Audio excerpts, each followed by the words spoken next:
We have multiple solutions for you and your learners, whether they are first aid candidates, college students, athletes, employees, or healthcare providers. Together with my two other companies, Heart to Heart, First Aid and CPR Services, and Giraffe Multimedia Inc., iTest is able to offer three main services as a full-service consulting company. We provide services to customize online tools for evaluating practical skills.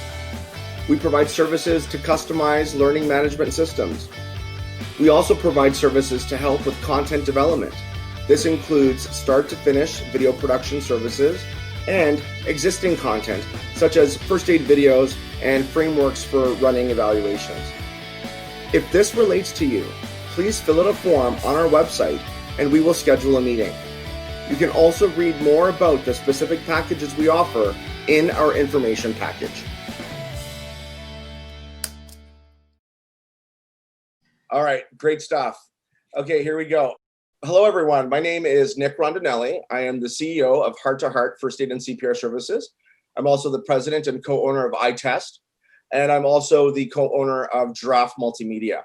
I have a very, very special guest. We are honored to have Judith Hale, Dr. Judith Hale, and she is the expert in evidence-based, performance-based certifications. She has a 40-year career in the field, and she is an industry leader. I would say the industry leader in respect to evidence-based training. She has two novels that we'll talk about a little later that are referenced the most with respect to this topic. And so without further delay, I would like to introduce you to Dr. Judith Hale. Thank you very much. I'm really delighted to be here. And I do have a chaperone who shows up on occasion. I love it. But he also has a bed over there, which is where he's going. I'm really delighted to be here.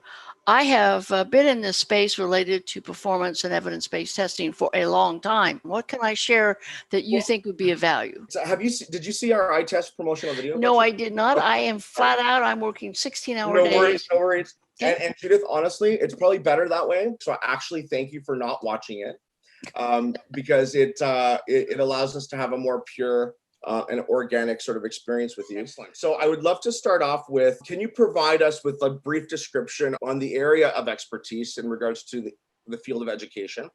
And if there's anything that you're really passionate about?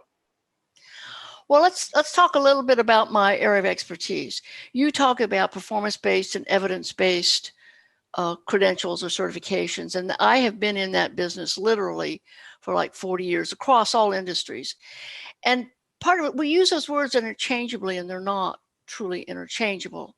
I think that you need to understand you can be evidence-based without being performance-based, but you can be performance-based is evidence. Okay, so let's talk about some examples. Yeah. Which has to do with my expertise. If I want to know if you can swim, I really need you to perform swimming in the water in which you're going to swim in. Now that's performance because I really want you to demonstrate that you can do this in the context of the work. So fidelity is the issue here. How lifelike is it? But a lot of work is knowledge work. Okay, so then you actually, your evidence is on the computer skills, it's doing that. And that lends itself to, it's certainly performance, but the evidence can be different. You can videotape me, for example. You could look at me later. You can actually look at my reports. You can watch me with my keying. You can do all kinds of things. Fidelity has to do with, do you allow me to access the data and systems that I would normally access in the real world of work? Or is it a fake, contained, controlled environment? So when we talk about performance, I have a scale, performance scale, and highest fidelity is ask you to do something in the real world. Okay, it's as close to world you could be. But for testing, it's hard for us to replicate that. It's very hard for us to do that. So we come down a notch and we are interested in simulations or emulations. Yeah. And the knowledge work, the new work with computers is wonderful for what that's doing. But there's another way of doing it at that level that we sometimes forget, and that's portfolio based. So and that's where I actually give you samples of my work. I have some passion about that because I'm hired to do and clarify those things. Yeah. Now, is it performance based because they're pulling it or drawing it from experience? It's performance based because it's actual work that they performed, work that could be codified, captured. Yeah. Yeah. And therefore, I'm able to demonstrate that. Okay. Wonderful. Wonderful. Okay. Can you just tell us what the difference between evidence-based certifications and performance-based certifications is? Well, evidence-based is that usually means that people produce evidence or they're witness doing it, doing something. Performance means that they're actually performing the task at hand. Now, what's happening with technology is that I can perform the task at hand and be recorded. And then you judges, can look at my performance, the videotape of it at a later time. Or they can watch, they could listen to me if I'm singing, right? They could, or if the performance is to do calculations, scientific things that requires computer skills, the ability to do pivot tables in Excel and things like that, then my performance is doing that task, but I may or may not be observed in real time. Okay. It could be recorded and done later. Now, evidence goes a little bit further because evidence could be an attestation from somebody. Mm-hmm. Judy's good. Evidence could be my having won an award. Evidence could have been my producing just the report with an attestation that I actually wrote the report. Mm. So it's a subtle kind of difference, but because of the work that I'm doing in portfolio, in particular, the growing interest in portfolio, I think sometimes it's helpful to know, do I really need to see you doing it either in recorded or real time, or will I take as evidence the product of your work? Do I have to watch you create the painting? Mm-hmm. Or can I just look at the painting when it's finished? Right. So can you describe any advocacy or times that you invoke change within your area of expertise? Well, yes, I just recently had one. We had an audience that, we'll talk about it, the roofers, okay? These are people who install roofs. And we've actually created mock-ups. Theirs is a performance-based. They have to do it. Yeah. But we can't have them on the roof. That's too dangerous. So we have mock-ups on the ground that replicate all the tasks that they do or something like that. Well, they wanted to do a multiple choice test. Okay. There's a problem with this. One, my roofers have a literacy challenge. Please, literacy and intelligence are two different things. They're smart. Of course. But literacy is different. And so they read at about the third grade level. Do you know how hard it is to write quality questions at the third grade level? All you can do is write questions about nits and nets and details that nobody cares about. Right.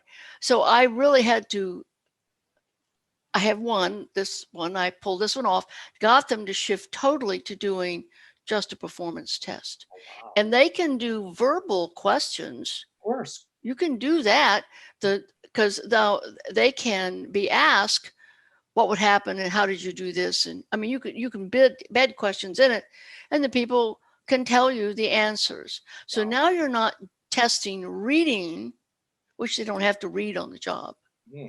You're testing their ability to mix solvents, to apply solvents, to do sealants, to fix, to cut, to lay out, to measure, all the skills that you said are so very, very important. Wow. But there is a mindset in the public that tests and credentials all have multiple choice questions. They all have to have that. And I'm not against them. I think sometimes when they can be very powerful, but they're not meant for every circumstance. Especially performance-based. Yes. We want to be able to ensure that they can actually do it.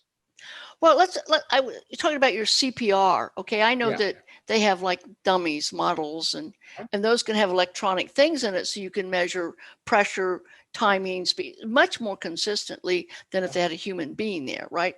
Yeah. And they have dolls, infants, so you can now do how, because it's different for little ones and big ones. And that's right. That's a case where you're marrying technology and you're asking people to perform the tasks, behaviors that are really expected to do this to save people's lives. Right. So that's a very nice marrying of it.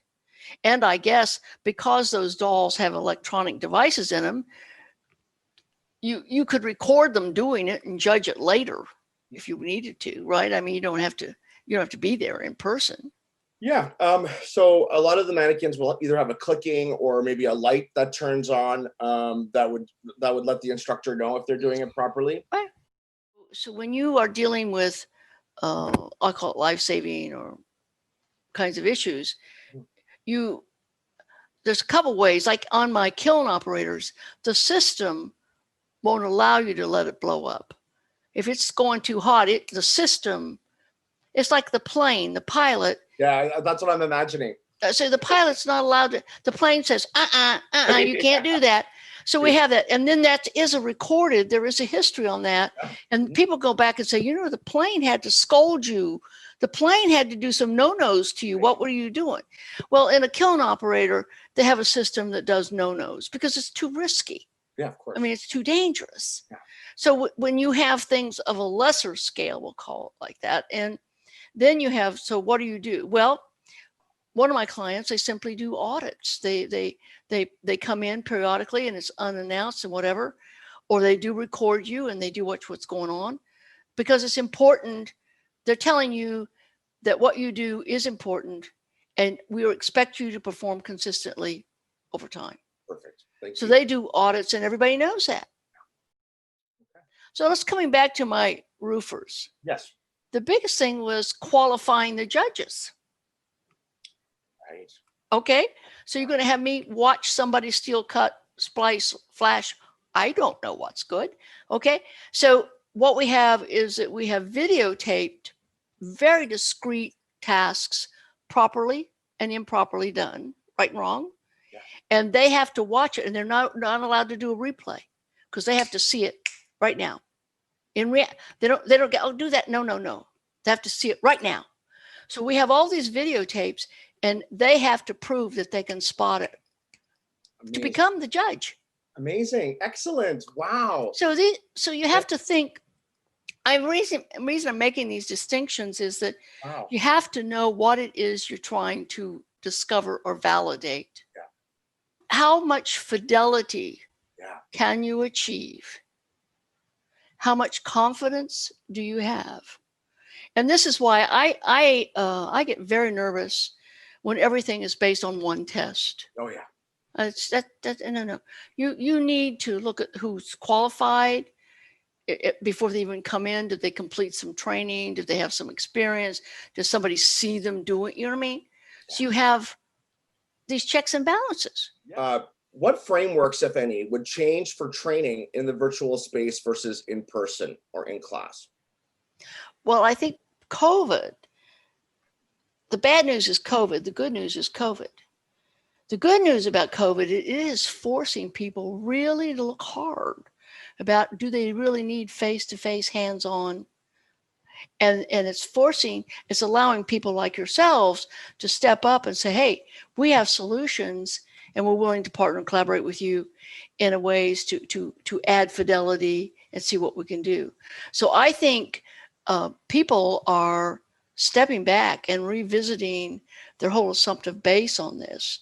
And we're seeing real innovations in the use of technology, whether that we're going back and revisiting video, we're going back and revisiting audio, we're going back and revisiting performance, a portfolio based. Yes. But there's some things that in the end, you have to be there. I'm sorry. Okay. And so it's not like we got to get out of this either or. Yeah. We got to get into what's the best with what we're trying to accomplish. Right. Now, technology also can allow a reach that in person could never do. Yeah. You could provide far greater access you can demonstrate right, wrong, and subtleties that you were talking about in a much safer way through video and demonstration.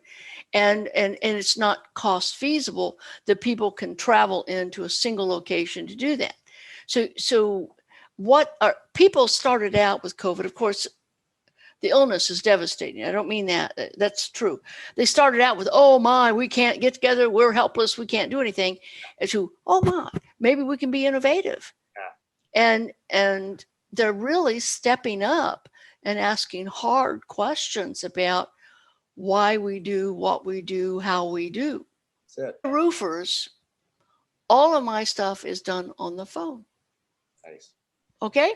So I can't get much cheaper than that, right? You just go there and record on your phone and audio it. And so at one time we didn't have this as an option, right? So now, so I think there's kind of like a coming together, advances in sophistication and lower cost and technology, along with people revisiting their hardcore assumptions about how it's supposed to be done. That's it. Great, thank you so much.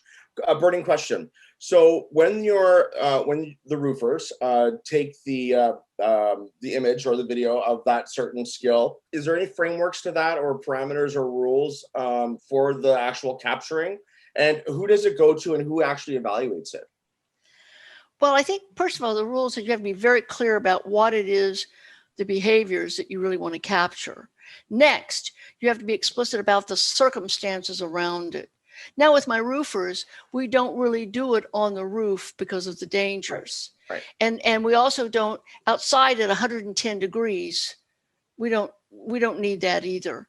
And we don't make you do it in the rain. So you're going to make some feasible. In reality, they're on the roof at 110 degrees. Right. They're out, but for your testing, you don't have to do this. You have to, I call it context. Context is really huge. So context has to do with how much light they have, what the temperature is going to be, what they have physical access to, when is it a timing, how fast you are versus how good you are. So what is the timing variable to play here? So those are contextual issues that I think that you need to be very clear about. We tend to think instructional designers just work with subject matter experts, so they themselves don't have to know anything about the subject. I really disagree with that. Subject matter experts are experts in the subject, and they're lousy at training. That's right. So you have to know enough about that content to help them formulate that, design it, structure it, whatever it is, so that people can really acquire it, use it as efficiently as possible. So I find instructional designers will listen to the subject matter expert and without criticism, without anything, just put that verbatim into the training without ever once giving a critical view as to, is that the right sequence? Is it the right one? How to do that? So I feel there's a real breakdown in this area, right? Okay. And the other in certification, the certification gurus like to separate training from testing.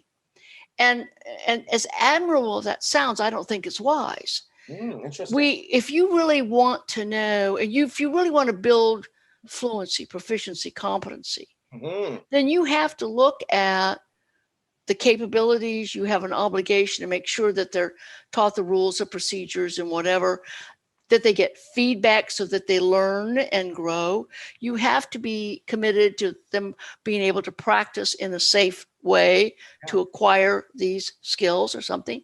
You have an obligation to give them benchmarks. You made it here. It's almost like the Boy Scout badges. Badges, I was going to say that, yeah. Or the swimming badges, You have to be, you owe it to them to say you're on course. Maybe you should have a career discussion. This is not your work. You should have some things like that. Because the real goal here is actually not people passing a test. The goal is confidence that people can do the work in the work setting, period. Which will be the main ingredient for competency. Yes. Confidence. I'm a fan of looking at this as a larger program. It's very hard to take a test by itself Right. and have a high fidelity test that you could say then with confidence they can go out and do it.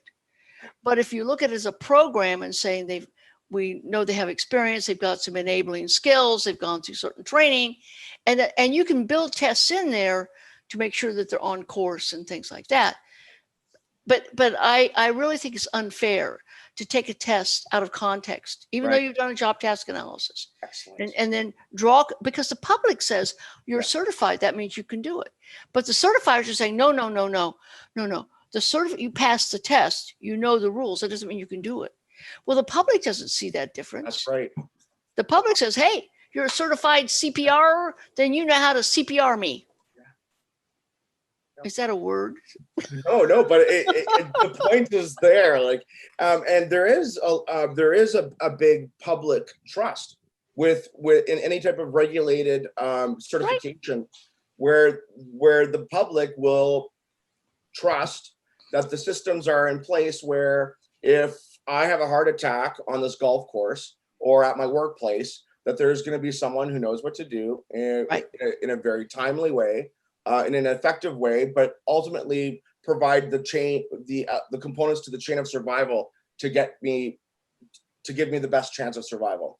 That's right. And so when there's breakdowns in that process, I feel that you are very, very much right. I think that integrating the training with the testing, not only is it better for the learner and more achievable, but you're also ensuring that you're teaching them in a way that will help build retention and not just a quick fix. So with the scope of first aid and CPR training, do you think that this might be an area where we could achieve equal or better results than in class if we were to do it virtually? I think it has to do with the kinesis. See, when I'm working on the mannequin, I feel the pressure. I don't know if you can replicate that, bless you.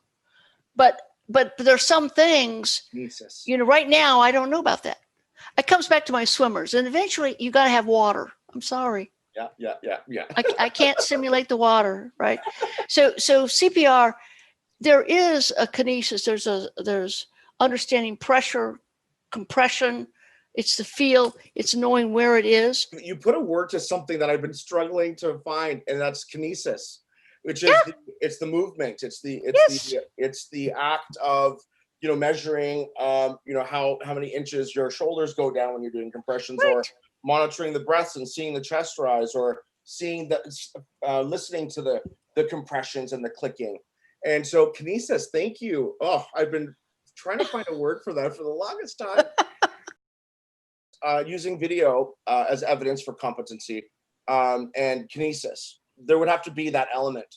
So you could say we can do some of this virtually. I mean, you could actually watch them and something like that. And then there's some parts, I'm sorry, right now the technology doesn't avail itself. Okay, so what if they actually had the equipment, all of the components that they needed? So in other words, exactly the same experience they would have in class. What if all of those mannequins and the EpiPen trainers and the bandages, what if that was all there for them? And they were able to demonstrate that on video with the proper kinesis and with the proper framing. Do you think that could be equal or better than in person or in class? It would certainly be positive. Whether or not it's equal or better, I'm not sure. But I certainly think it could be. See, if you could do video and show that, or if I could even do my video, because I have my little camera right here, and show you what I'm doing, you might be able to get to 80, 85%, or even 90%, right? Yeah. Oh, yeah. And then maybe if you really want to know the real thing, and then you say it's close enough, and you're certified. Or if you say it's not quite close enough, then you can say, I'm sorry, we need you to go to the nearest fire department, and you have to sign up and take a number, and they're going to watch to see if you can do it. I don't know. So it really has to do with risk, exposure, what your public promise is, and what's feasible. And data collection, really. It would. I think that this would be a very interesting question to collect data and compare the results of virtual versus in class, and also retention. Maybe even having them, giving them a mock emergency, 1 week, 1 month, 2 months, Right. after testing. So thank you. And in fact, that's what we've done. We have to be willing to step back and take a hard look at what we do, why we do it, and call into question, as even though it worked, it was not like what we did was bad. No. It worked then, but things have changed. It's not the same world. No. So we either adapt or we die. Very good. Wow. Thank you. My last question is this. From experience, if any, what are the best ways to invoke change to regulatory standards? And do you feel regulatory bodies are more willing to use new technologies and innovation to increase quality of training?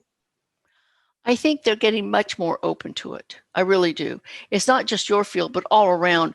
They are seeing technology being pervasive. The point is, if it can't be automated, it will be automated. And they're seeing that on a very personal kind of level. I think the way you do it is you show them that you have a decent voice, right? In other words, you represent a group.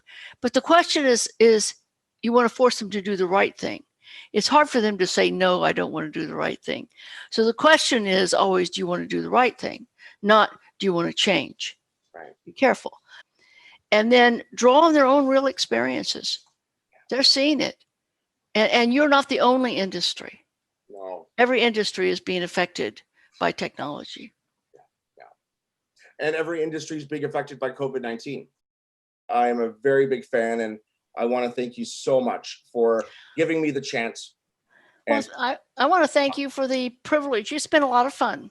I've appreciated your questions. You've given them a lot of thought. I want to thank you very much for letting me spend some time with you.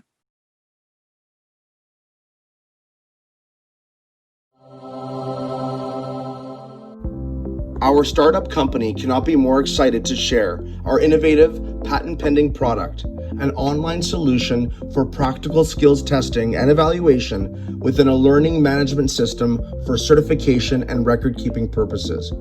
First, our product leads the students through the learning, reviewing, and practicing of the skills before they are eye tested. Next, it offers a grading and verification process that includes two-way communication between the instructor and the students with private messaging capabilities. Within this process, the instructor records and reviews each skill and then, based on a set of certification must-sees, determines the skill as verified, try again, or unverified, with a maximum of 3 attempts. Digital videos that are verified by the instructor are collected and auto-populated to the skills checklist that is connected to the students' profiles, as well as rosters from the training provider. Once the instructor submits the class roster post-course, the data is stored, backed up, and simultaneously sent to both the training provider and the regulatory body. This novel innovation provides superior transparency between students, service providers, and regulators. This tackles the issuance of fraudulent certifications, falsified training, or fast-tracked training while cutting corners. Our solution keeps standards high and benefits public safety and workplaces. Our mission is to promote public confidence in certified professionals and regulatory bodies. Our system that logs video-based evidence of all required practical skills for each certified individual enables superior quality control and oversight in regulated industries and can be implemented in any health and safety program that requires practical skills testing. Social or physical distancing will have a long-term effect on group in-class training. I strongly feel that our solution will not only be equal to traditional in-person skills testing and evaluation, but better. Our evidence-informed formula will pave the way for many service providers to resume training and certification for the hundreds of essential services and professions, and the hundreds of thousands of workers in these industries during and after COVID-19.